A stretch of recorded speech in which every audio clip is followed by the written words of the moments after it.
서울에서 부산까지 가는 가장 빠른 방법이 뭘까요?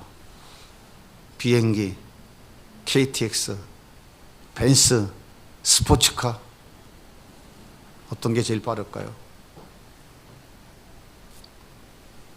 사랑하는 사람과 함께 가는 게 가장 빠릅니다. 공부를 좋아하는 학생과 열심히 친해지면은 열심히 공부하게 되지만, 놀기를 좋아하는 학생과 함께 하면은 좋은 데 가기가 조금 어려울 것입니다. 사기꾼, 도둑놈, 마약꾼, 술꾼, 이런 사람들과 함께 하면 100% 똑같아집니다. 게으름과 함께 하면 틀림없이 춥고 배고픈 인생이 찾아오고요. 자기 연민과 함께 살면 틀림없이 정신질환이 찾아옵니다. 우리는 누구와 함께 인생길을 걸어가느냐에 따라 행복할 수도 있고 불행할 수도 있어요. 늘 감사와 찬송을 부르며 살아갈 수도 있고, 원망 불평하며 늘 자기를 정죄하고 남을 비판하면서 그렇게 스트레스 속에서 불행하게 살아갈 수도 있어요. 그러면 돈이 많으면 행복할까요? 명예와 권세가 있으면 행복할까요? 솔로몬은 처첩을 1000명이나 거느렸어요. 솔로몬 시대에 발에 차이는 돌덩이가 은이었어요. 당대 최고의 건축자재였던 백향목이 뽕나무처럼 흔했어요. 솔로몬이 먹는 모든 잔, 솔로몬이 쓰는 모든 그릇은 다 금으로 만들어진 그릇이었어요. 솔로몬은 최고의 부와 명예와 권세를 누리며 살았던 사람입니다. 그런데 그가 그의 인생 말년에 이렇게 얘기해요. 헛되고 헛되고 헛되니 모든 것이 다 헛되도다. 무엇을 말하는 것일까요? 내가 최고의 것을 누리며 살아봤는데 살아본 결과 그거는 다 헛거야. 그것이 나에게 행복을 주는 것이 아니야 라고 솔로몬이 고백하고 있는 것입니다. 그러면 우리가 추구하는 것은 다 행복이 아니라면 도대체 어떻게 해야 무엇이 나를 행복하게 할 수 있을까요? 그것은 하나님과 동행할 때 가능합니다. 너무 많이 들어서 식상하시죠? 하나님과 동행할 때 그리스도인들의 참된 행복이 그 속에 있어요. 하나님이 함께 하실 때 진정한 행복이 있습니다. 이것이 믿어지고 그 하나님과 함께 동행하는 삶을 살아보겠다고 날마다 몸부림치는 사람은 진짜 그리스도인이고, 그것이 그냥 주문이고 중연불 외듯이 외워지는 것이고 성경의 지식이고 내 삶에 전혀 체험되지 않았다면 여전히 예수를 모르는 거예요. 구원의 은혜와 감격과 기쁨이 뭔지를 모르는 거예요. 블레셋이 공격해 오자 이스라엘은 벌벌 떨었어요. 거인 장수 골리앗 앞에 감히 나설 자가 없었습니다. 이때에 소년 다윗이 골리앗 앞에 서서 너는 창검을 의지하고 나오지만 나는 만군의 여호와의 이름으로 네 앞에 나온다 당당하게 외쳤어요. 그리고 손에 들고 있던 물맷돌을 골리앗을 향해 던졌습니다. 곰과 사자를 때려 죽일 때 함께 하셨던 하나님이 그 거인 장수와 싸울 때도 함께 하셨어요. 다윗이 얼마나 행복했을까요? 여러분이 다윗이라면 행복하지 않을까요? 그래도 돈이 많아야 행복할까요? 다니엘의 세 친구 사드락과 메삭과 아벳느고는 바벨론 느부갓네살 왕이 만들어 온 금신상에 끝까지 절하지 않았어요. 우리는 하나님만 섬기지 우상을 겸하여 섬기지 않는다. 분노한 느부갓네살이 평소보다 7배나 뜨겁게 풀물을 떼고 거기에 다니엘의 세 친구를 집어 던졌어요. 그런데 이게 웬일입니까? 불 속에 보니까 분명 3명 던졌는데 4명이 손에 손을 붙잡고 빙글빙글 돌고 있었어요. 하나님은 그 풀무불 속에 찾아오셨습니다. 다니엘의 세 친구는 머리털 끝 상하지 아니하고 풀무에서 살아나왔어요. 얼마나 행복했을까요? 그래도 100평 아파트에 사는 게 더 행복할까요? 다니엘은 왕 이외에 다른 신에게 기도하면 사자굴에 던진다는 왕의 어명을 알고도 하루에 3번씩 전해하던 대로 예루살렘을 향해 창문을 열어놓고 기도했어요. 그리고 결국은 정적들에게 붙잡혀서 사자굴에 던져졌습니다. 그런데 하나님이 그 사자굴에 먼저 와 계셨어요. 다니엘은 찾아오신 하나님과 밤새 교제하다가 아침이 밝아 사자굴에서 올라왔어요. 살아서 나왔다고요. 행복하지 않았을까요? 다니엘은 총리였으니까, 2인자였으니까 바벨론의 1인자 왕의 자리에 올라가야 행복했을까요? 오늘 본문에도 보면 이렇게 말씀하십니다. 여호와께서 그와 함께 계셔서, 그가 누굽니까? 사무엘. 여호와께서 사무엘과 함께 하셔서 그 말로 하나도 땅에 떨어지지 않게 하셨다. 사무엘이 하는 말은 한마디도 땅에 떨어지지 않고 하나님이 다 들으셨다고 그래요. 사무엘은 행복했을까요? 행복하지 않았을까요?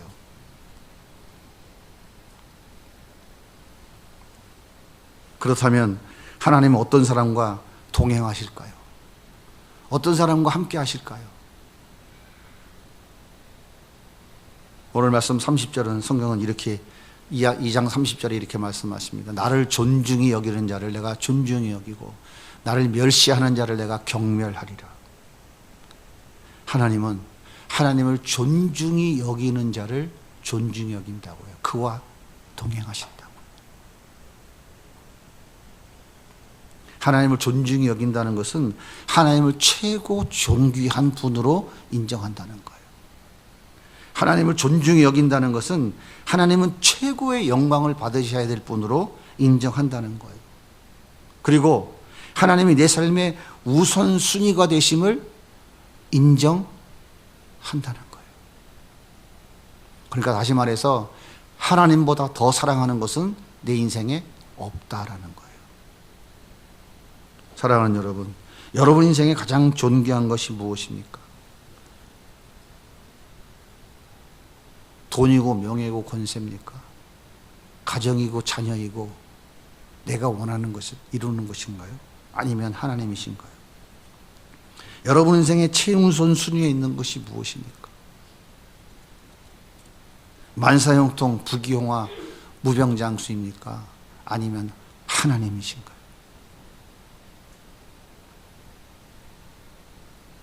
하나님을 가장 존귀한 분으로 인정하는 자가 하나님께 존중의 여김을 받습니다. 한번 생각해 보세요. 아내를 존중히 여기지 않는 남편이 아내에게 존중히 여김을 받으려고 그러면 아내가 그 남편을 존중히 여겨주겠습니까? 반대로 남편을 존귀히 여기지 않는 아내가 그 남편에게 존중히 여김을 받으려고 하면 그게 가능하겠습니까? 인간도 무시당하면 절대로 존중히 여기지 않습니다. 하물며 쓰레기만도 못한 더러운 죄인을 위해서 하나님이신 예수님이 자기를 십자가에 내어주셔서 우리에게 구원의 은혜를 베풀어 주셨잖아요. 우리는 값없이 그 은혜를 받은 사람들 아닙니까? 그 놀라운 은혜를 거저받은 내가 그 은혜를 값없이 거저주신 그 하나님을 존중히 여기지 않으면서 그 하나님은 나에게 존중히 여김을 당연히 해 주셔야 된다고 생각하면은 그것은 뭐예요? 착각도 대단한 착각이 아닐 수 없어요.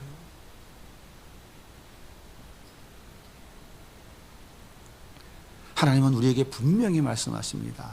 나를 존중히 여기는 자를 내가 존중히 여기고 나를 멸시하는 자를 내가 경멸하리라. 하나님의 그 놀라운 은혜를 받았음에도 불구하고 하나님의 그 은혜에 반응하는 삶이 아니라 오히려 그 하나님을 경멸하는 삶을 살아간다면 하나님이 어떻게 한다고요? 나도 너를 멸시하겠다는 거예요. 그렇다면 하나님을 존중히 여기는 인간의 행위가 무엇일까요? 여러분 어떻게 하는 것이 하나님을 정말 존중히 여기는 걸까요? 집 팔고 땅 팔아서 건축원금 내면 하나님이 정말 네가 나를 존중히 여긴다고 박수 쳐주실까요?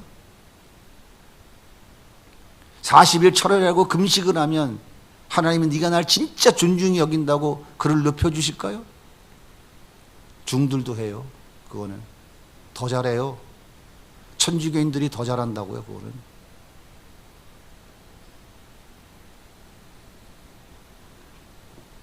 하나님을 진짜 존중히 여기는 우리 그리스도인들의 행위는 그것이 바로 예배예요. 그것이 예배라고요. 예배는 하나님을 최고로 존중히 여기는 거예요. 예배는 하나님을 영광 받으셔야 할 분으로 인정하는 거예요. 예배는 내 삶의 최우선 순위가 하나님께 있음을 인정하는 행위가 바로 예배인 거예요.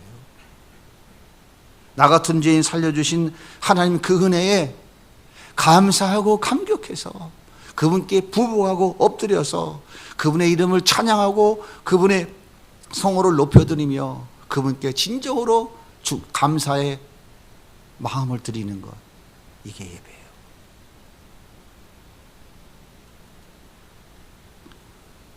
사무엘상 2장 11절에 보면 성경은 이렇게 말씀하십니다. 엘가나는 라마의 자기 집으로 돌아가고 그 아이는 제사장 엘리 앞에서 여호와를 섬기니라. 그 아이가 누굽니까? 사무엘. 성경은 뭐라고 써 있어요? 아이라고. 아이라고요. 이 아이 사무엘이 뭐 했다고요? 여호와를 섬겼다고. 사무엘상 2장 28절 사무엘은 어렸을 때에 세마포 에봇을 입고 여호와 앞에 섬겼더라.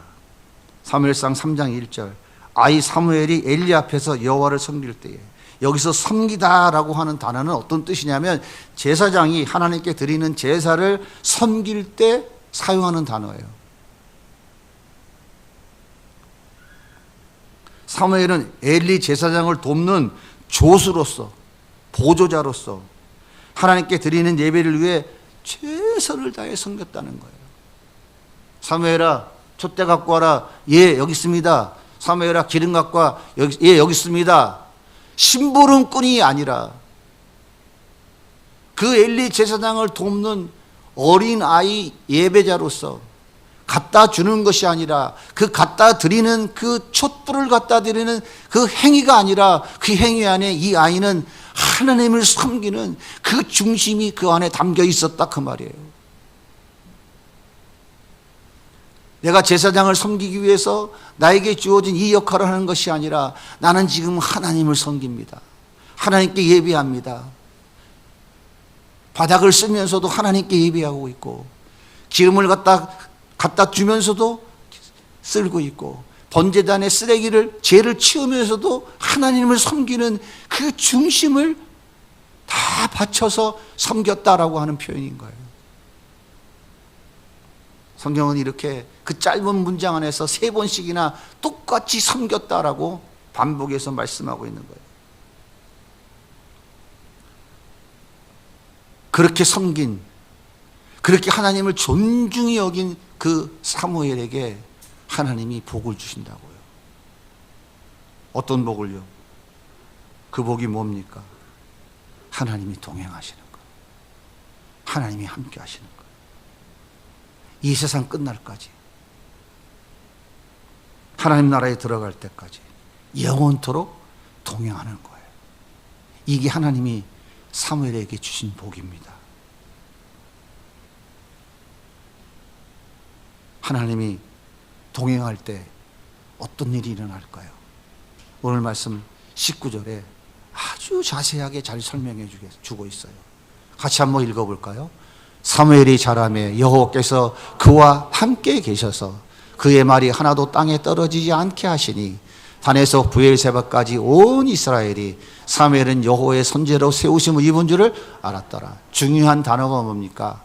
하나님이 그와 함께 계셔서, 그와 동행하셔서, 그 결과가 뭐라고요? 그의 말이 하나도 땅에 떨어지지 않았다는 거예요. 여러분, 사무엘이 입에서 나온 말은 한마디도 땅에 떨어지지 않았대요. 그럼 그 말은 다 어디로 갔다는 거예요? 다 다 어디로 갔다는 거예요? 하늘로 올려졌다는 거예요. 누가 들으신 거예요? 하나님이 들었다는 말이에요. 이 말의 의미가.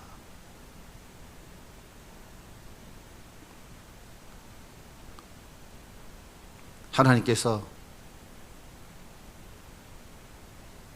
우리 지혜자매가 결혼해야 됩니다.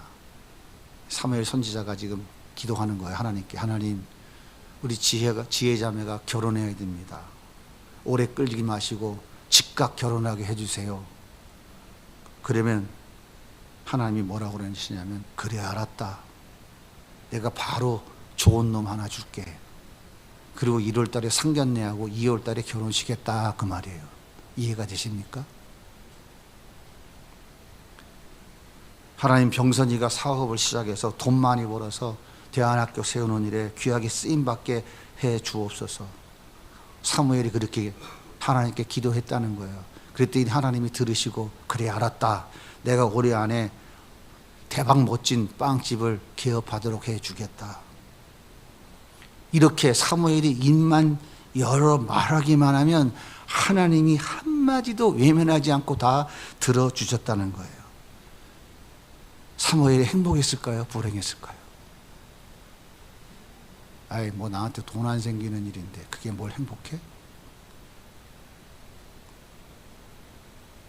사무엘은 내가 말하면 하나님이 들으시고 하나님이 불가능도 가능하게 하시는데, 그 하나님이 나와 함께 계시는데, 그 하나님이 나와 지금도 동행하고 계시는데 세상에 두려웠을까요?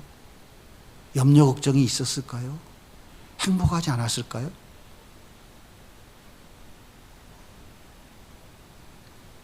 내 앞에 태산과 같이 높은 문제가 가로막혀 있고 풀모 같은 고난과 역경과 환난의 고통이 놓여 있고 사자굴과 같은 죽음의 위기가 놓여 있다 할지라도 하나님이 나와 동행하시면 이것은 문제가 되지 않아요.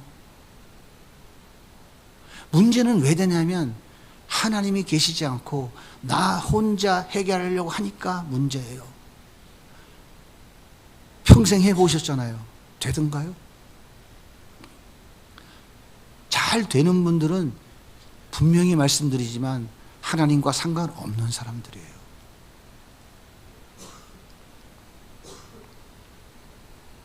뿐만 아니라 부엘사베에서 단까지 사무엘을 모르는 자가 없었더라.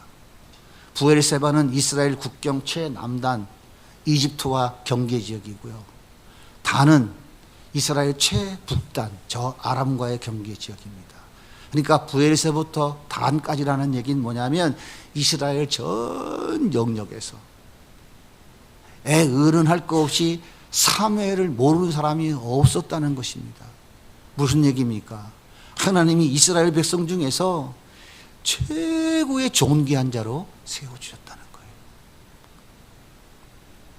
BTS 알아요? 몰라요? 알아요? 몰라요? 저 빼놓고 다 아시나요? BTS 알아요? 몰라요? 근데 왜 가만 계세요? 그 말 같지 않은 말을 물어봐서 그래요? 일본 사람들도 잘 알고 미국 사람들도 잘 알고 다 잘 알아요. 전 세계에 너무나 많은 사람들이 BTS를 이름을 불러요. 존귀합니까? 존귀하지 않습니까? 하나님이 이렇게 그를 높여주신다 그 말이에요.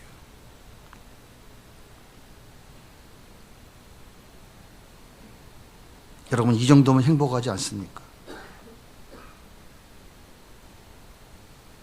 그러면 반대로 하나님은 어떤 사람과 동행하지 않을까요?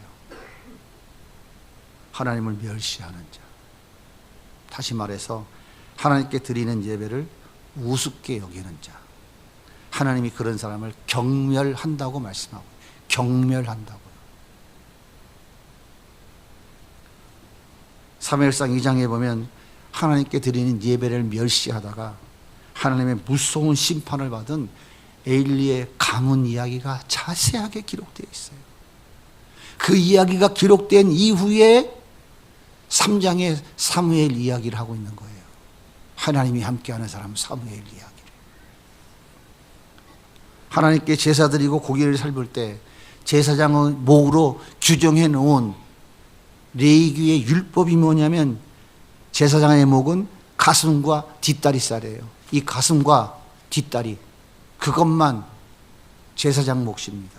그런데 홈리와 비느하스는 새 갈고리를 가져와서 아무거나 푹 찔러서 지 좋은 거 마음대로 가져갔어. 하나님께 드리는 제사를 멸시하는 행위예요. 그리고 제사 지낼 때 짐승의 기름을 제일 먼저 발라냅니다. 짐승의 기름. 그래서 그 기름을 발라서 번제단에 태워서 하나님께 향기로 드리는 거예요. 기름은 하나님의 몫입니다. 하나님 것이에요. 그런데 홈리와 비느하스는 아직 기름도 바르지 않은 재물을 아무데나 오늘은 갈비가 먹고 싶네. 야 갈비살 갈비로 잘라. 오늘은 등심이 먹고 싶네. 등심으로 잘라. 마음대로 잘라갔어요. 하나님의 것을 가로챈 자들인 거예요. 뿐만 아니라 성막에서 수종드는 여자들을 간음하는 간음죄를 서슴지 않고 저질렀어요. 그리고 아버지가 그러면 안 된다 책망할 때에 아버지의 말씀도 듣지 않고 외면했어요. 오히려 백성들을 선동해서 죄짓게 만들었어요. 하나님께 드리는 예배를 멸시한 엘리 제사장의 가문은 하나님이 경멸히 여기셨어요. 하나님이 경멸히 여기고 멸시하면 어떻게 돼요? 가문이 망하는 거예요. 두 아들 홈리와 비느하스는 블레셋과의 전투에 나가서 동시에 죽었어요. 이 소식을 전해들은 엘리 제사장은 충격에 넘어져서 목뼈가 부러져서 그 자리에서 죽고 말았습니다. 여기서 끝이 아니에요. 사무엘상 2장 31절에 성경은 이렇게 말씀하십니다. 읽어볼게요. 내 팔과 내 조상의 집 팔을 끌어 내 집에 노인이 하나도 없게 하는 날이 이를지라. 이게 무슨 말입니까? 집에 노인이 하던 하나도 없다. 이게 무슨 말이에요?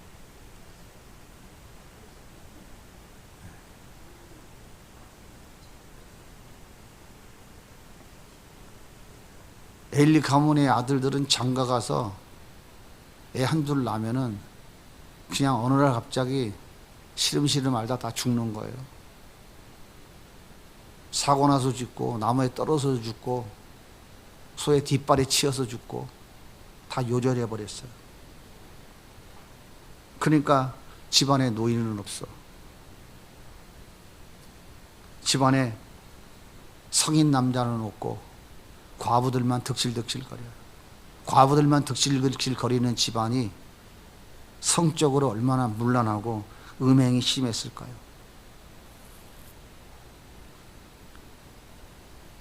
하나님을 존중히 여기지 않았던, 하나님께 드리는 예배를 멸시한 그 엘리 가문의 모습이 바로 이런 모습입니다. 오늘날 대한민국 왜 이 지경이 됐을까요? 깊이 고민해 봐야 돼요. 왜 이 지경이 됐을까요? 하나님이 경밀히 여기고 계시는 거예요.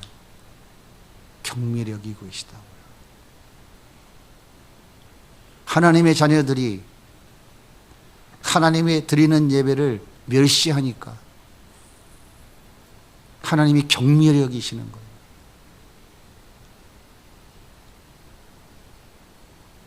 여러분은 하나님을 존중히 여기십니까? 여러분이 드리는 예배는 정말 하나님을 존중히 여기는 예배인가요? 내 마음과 중심을 온전히 드리는 예배인가요? 우리 날마다 삶 속에서 구원의 은혜의 감격에서 예수의 이름을 드러내는 삶을 살아내려고 몸부림치는 삶의 예배를 날마다 드립니다. 그리고 주일이면 분주하던 삶을 중단하고 온 교회가 하나님 앞에 모여 마음과 중심과 시간과 물질을 다 들여서 하나님의 그 은혜에, 그 사랑에 감사하고 찬양하며 기뻐하며 예배드리죠. 주일 예배는 보험료 내는 시간이 아니에요. 주일에 급한 일이 생겨서 예배에 빠질 수 있습니다. 그렇다고 지옥 간다고 성경이 말하고 있지 않아요. 지옥 안 가요. 걱정하지 마세요. 하지만 하나님을 존중히 여기는 자는, 하나님을 존중히 여기는 자는, 하나님, 어머니가 임종할 시간이 가까웠다는데 어떻게 하면 좋아요? 하나님께 예배 드려야 되는 이 시간인데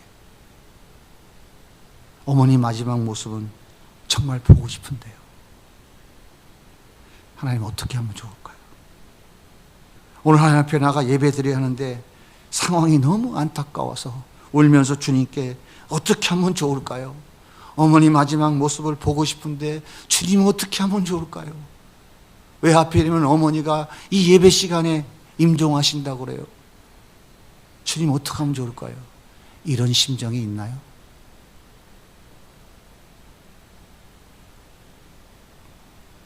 주님 예배 드려야 되는데 제 몸이 너무 아파서 도저히 일어날 수가 없네요.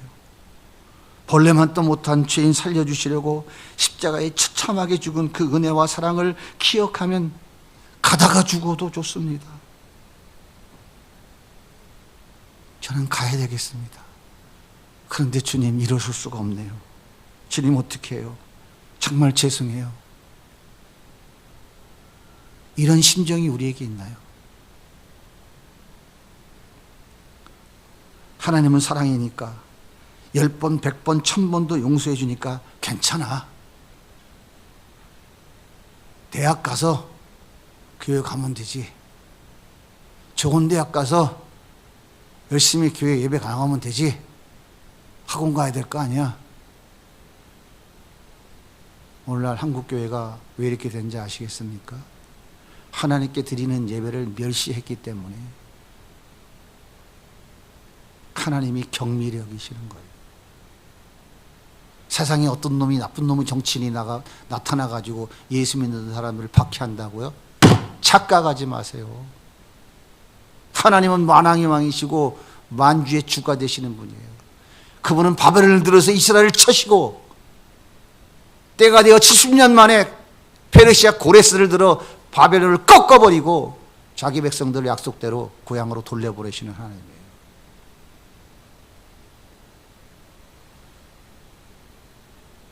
자기 죄를 회개하지는 않고 전부 저놈 때문에 저놈 때문에 남한테 손가락질하고 앉았어요. 이것이 오늘 우리 현실인 거예요. 하나님께 드린 예배를 경미히 여기니까, 하나님을 존중히 여기지 않으니까, 나는 널 왜 십자가에서 피 흘렸는데 네가 나를 경미히 여기냐? 하나님이 분노하고 계시다는 걸 알아야 돼요. 하나님 분명히 말씀하고 계십니다. 나를 존중히 여기는 자를 내가 존중히 여기고 나를 멸시하는 자를 내가 경멸하리라. 하나님이 살아계신 것을 믿으십니까? 이게 하나님의 말씀인 걸 믿으시나요? 그렇다면 우리는 두려워해야 돼요. 그 말씀 앞에. 간암 말기 판정을 받은 환자가 생명을 연장할 수 있는 유일한 길은 간 이식밖에 없어요. 그렇게 3년을 기다렸는데 의사가 이제는 마지막 통보를 했어요. 이제는 3개월밖에 기간이 없습니다.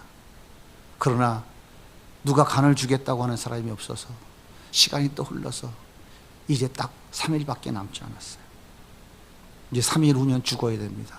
그런데 극적으로 기증자가 나타나서 수술을 받게 되고 수술이 잘 돼서 이 사람이 살아났어요. 자, 죽음 직전에 살아난 사람은 자기에게 간을 이식해 준 사람이 고마울까요? 안 고마울까요? 한번 생각해, 대답해 보세요.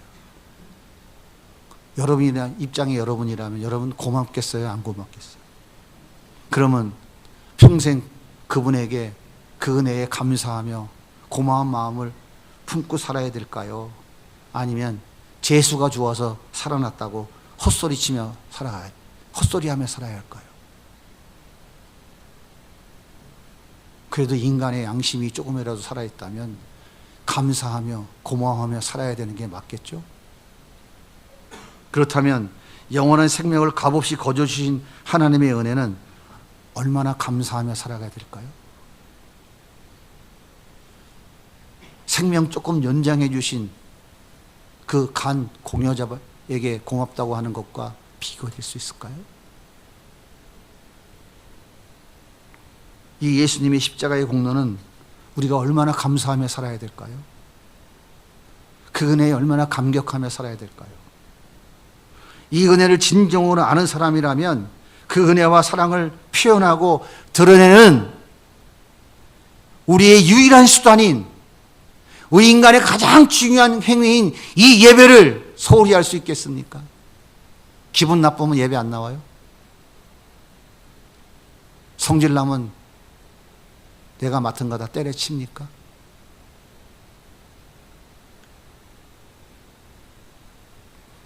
예배는 종교 행위가 아닙니다. 예배는 인간의 즐거움과 인간의 자기 위로, 자기 평안을 제공해 주는 시간이 아니에요. 절대로 착각하지 마십시오. 예배는 예수님의 십자가의 은혜와 사랑에 대한 인간의 최소한의 반응인 거예요. 이 예배는 통장에 돈 다 찾아갖고 와서 바쳐야 드릴 수 있는 예배가 아니에요. 내 아파트 팔아갖고 가져와야 하나님이 받으시는 예배가 아니라고요. 나 같은 죄인을 살려주신 하나님의 그 놀라운 은혜, 예수 그리스도의 그 십자가의 은혜와 그 공로, 그것이 너무 감사하고 감격해서 가진 게 없습니다, 주님. 헌금함에 두렵들을 넣는 그 과부의 심정으로 주님, 가진 건 없지만 있는 것 감사의 마음으로 드리며 나의 중심을, 내 마음을 주님께 드립니다. 주님, 나의 찬양을 받아 주옵소서. 내 찬양을 받아 주옵소서. 내 영혼이 기뻐하며 감사하며 주님께 드린 이 찬양을 받아 주옵소서. 그것이 예배예요. 여러분, 예배할 때 찬양의 기쁨과 감격이 있으십니까? 오늘도 찬양하면서 여러분 기쁨으로 감사함으로 찬양하셨나요?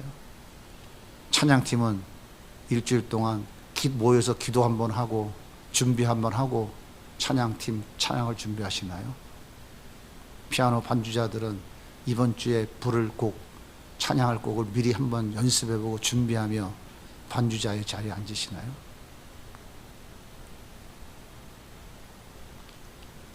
연습을 많이 하고 중요한 것이 아니라 어떤 자세로, 어떠한 마음으로 예배자의 자리로, 그 어린 사무엘이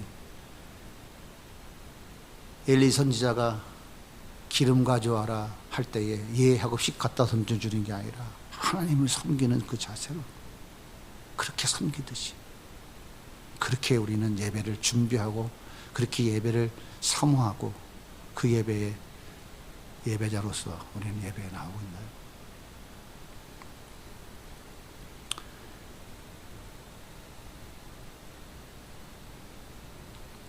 예배는 십자가의 은혜와 사랑에 대한 인간의 최소한의 반응입니다. 따라서 예배를 우습게 여기는 것은 예수님의 은혜와 사랑이 무엇인지 모르는 거예요. 다시 말해서 하나님을 존중히 여기지 않는 거예요. 하나님은 예배를 통해서 말씀하십니다. 오늘 말씀 21절을 보십시오. 여호와께서 실로에서 다시 나타나시되 여호와께서 실로에서 여호와의 말씀으로 사무엘에게 자기를 나타내시니라. 실로가 바로 뭐냐면 예배 드리고 있는 예배 장소가 실로예요. 바로 이곳이 실로라고요. 여기서 모여서 예배 드릴 때에 하나님이 찾아오신다. 뭘로 찾아오신다고요? 하나님의 말씀으로. 지금 하나님이 말씀하고 계시잖아요. 단에 세운 목사를 통해서 하나님이 말씀하고 계시는 거예요. 예배가 뭔지에 대해서 말씀하고 있는 거예요. 하나님과 동행하는 것이 뭔지에 대해서 말씀하고 있는 거예요. 지금 말씀하고 계신다고요. 말씀이신 그 예수님이 지금 이 시각 여러분 한 사람 한 사람을 찾아오셔서 그 찾아오신 말씀이신 예수님은 우리가 이 시간 만나야 되는 거예요. 여러분들이 그 예수님을 만나는 방법은 다른 게 아니에요. 그 말씀이 나의 말씀으로 아멘, 이 말씀이 나에게 주시는 말씀이군요. 주님 감사합니다. 아멘. 저는 그런 예배자가 되지 못했네요. 오늘도 예배에 허덕허덕하면서 주님의 은혜와 사랑은 기억조차 못하면서 달려왔네요. 주님, 이제 앞으로 주의 음성을 오늘 드렸으니 앞으로는 진정으로 주님을 사랑하는 예배자로서, 준비된 예배자로서 하나님 앞에 나오도록 하겠습니다. 주님의 음성이 들리고 주님의 말씀이 들리면 들은 그 말씀이 들린 자는 그 말씀을 따라서 순종하는 길로 나아가게 되어 있는 거예요. 때로는 주님이 책망의 말씀으로 찾아오시고, 때로는 위로의 말씀으로 찾아오시고, 때로는 격려의 말씀으로 찾아오시고, 때로는 무섭게 질책하시는 말씀으로도 찾아오시는 거예요. 그러는데 날마다 돈 잘 벌고 부귀영화 누리고 인간 처세술 윤리 도덕 이야기 해주고 있으면 예수님을 만날 수 있어요, 없어요? 그러니까 예수를 못 만나니까 맨날 세상 사람들하고 생각하는 게 똑같은 거예요. 말하는 게 똑같고. 그런데 그 소리를 들으려고 하지 않는다 이 말이에요. 저는 우리 성도님들이 영의 귀를 열고 잘 들으시면 좋겠어요. 잘 들으시면 하나님이 존중히 여기십니다. 그래서 예배의 성공자가 인생의 성공자인 거예요. 예배의 실패자는 절대로 인생에서 성공할 수 없습니다. 제가 단언할게요. 다음 주부터 3개월만 예배 나오지 말아 보십시오. 하나님하고 영원히 멀어져 있을 겁니다. 3개월도 안 걸려요. 한 달만 나오지, 하나님 앞에 예배를 멀리 해 보십시오. 나는 절대 아닌 것 같지만 나는 이미 세상 속에 깊이 들어가 있어요.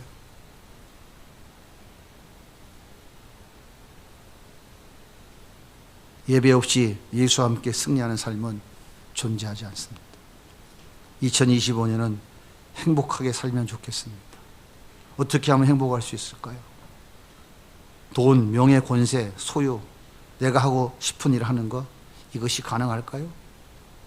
인간에게는 만족이 없습니다.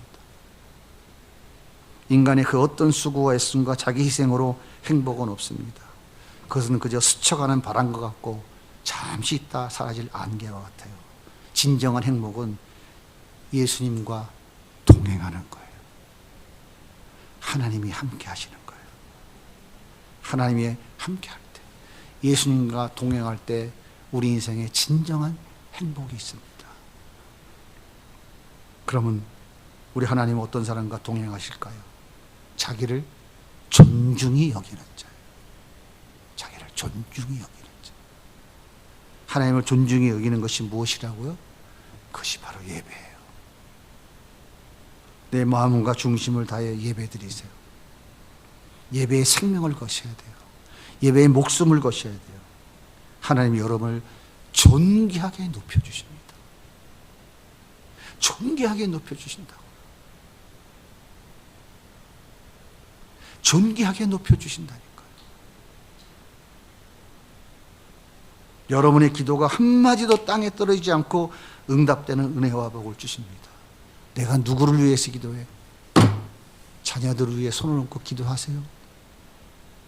수아와 예수비와 지섭이 위해 손을 얹고 기도하세요. 지호와 지훈이를 위해서 기도하고 도영이를 위해서 기도하세요. 하나님 이 자녀들에게 복 주셔서 사무엘처럼 그의 말이 땅에 떨어지지 아니하고 단에서 부에서까지 이들이 정말 모든 사람이 아는 존귀한 하나님의 자녀들로 세워주세요. 그들을 위해 축복하시고 기도하세요. 아무나 대내고 손 얹으려고 하지 말고. 손 부러지니까. 저도 아직까지 성도들 머리에 손 한 번 안 얹어봤어요. 왜요? 자신이 없어서 안 얹을까요? 목사가 아니라서요? 함부로 하는 게 아니거든요. 그거는 두렵고 떨리는 거예요. 부모가 자녀들 손 위에 머리에 손을 얹고 축복하며 기도하세요. 진정한 예배자로 쓰셔서 이 말씀을 붙잡고 기도하시라고요. 에휴, 저 새끼가 뭐 잘 되겠어? 저래 갖고 되겠어? 아이고, 빽빽거리기나 공부도 안 하고. 그러면 그렇게 살다 가는 거예요. 하나님이 말씀하고 계시잖아요. 하나님이 말씀하고 계시잖아요. 이 사무엘 뒤에서 누가 기도하고 있었어요? 그 어머니 한나가 기도하고 있었다고요. 이것이 바로 하나님을 존중히 여기는 자에게 주시는 복인 거예요.